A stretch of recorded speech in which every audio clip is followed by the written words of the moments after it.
ఆత్మీయ హిందూ బంధువులారా, సంఘే శక్తి కలౌ యుగే. ఈ కలియుగంలో సంఘటన శక్తిదే అంతిమ విజయం. ఈ సంఘటన శక్తి అంటే ఐకమత్యం.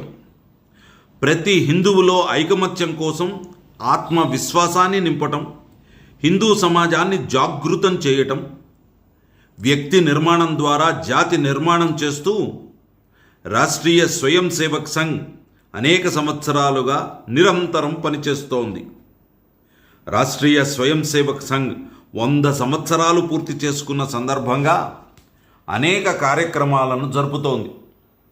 అందులో భాగంగా హిందువుల ఐకమత్య ప్రదర్శన ధ్యేయంగా మన సహభావన టౌన్షిప్ నందు A, B, C మరియు D బ్లాక్ నివాసితులచే హిందూ సమ్మేళనం పెద్దల సూచనతో మనం నిర్వహించుకోవటం జరుగుతోంది.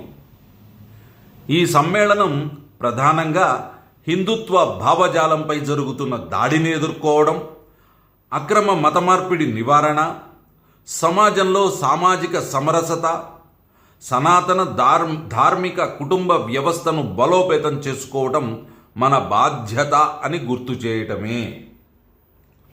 ప్రపంచంలో అత్యంత ప్రాచీనమైన ధర్మము, సంస్కృతి, సమాజ బాధ్యతలను కలిగినది మన సనాతన సాంప్రదాయం. అందుకే నిత్య నూతనంగా, కాలానికి అతీతంగా సనాతనము అని పిలువబడుతోంది.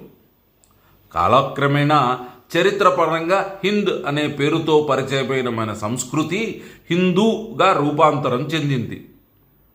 అయితే ప్రస్తుత కాలంలో సామాజిక, ఆర్థిక, ఇతర విభజనల వల్ల హిందూ సమాజం విభిన్న కులాలుగా, ఆచారాలుగా విడిపోయి పరస్పరం కలహిస్తూ స్వార్థ రాజకీయాల కారణంగా అనైక్యతతో, మనకెందుకులే అనే అలసత్వంతో మన గొయ్యిని మనమే తవ్వుకుంటున్నాం.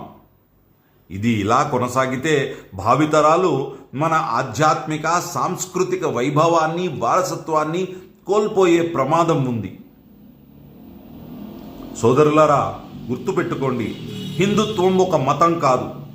మనిషి పుట్టిన దగ్గర నుండి మరణించే వరకు నిర్వహించవలసిన ధర్మాన్ని, సమాజం పట్ల బాధ్యతను తెలిపే ఒక జీవన వేదం.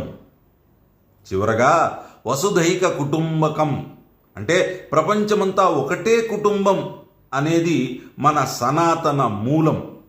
ఈ ప్రపంచానికి ఇది ఆదర్శం, అవసరం అని తెలుపుకుంటూ విశ్వ గురువు స్థానాన్ని అందుకోవాలన్నా, 2047కి వికసిత భారతం ఏర్పడాలన్నా మన పెద్దల మార్గదర్శకత్వంలో మన టౌన్షిప్లో జరగనున్న హిందూ సమ్మేళనంలో నివాసితులందరూ మీ కుటుంబాలతో పాల్గొని సభను విజయవంతం చేయటం ద్వారా హిందూ ఐక్యతను చాటుకుందాం.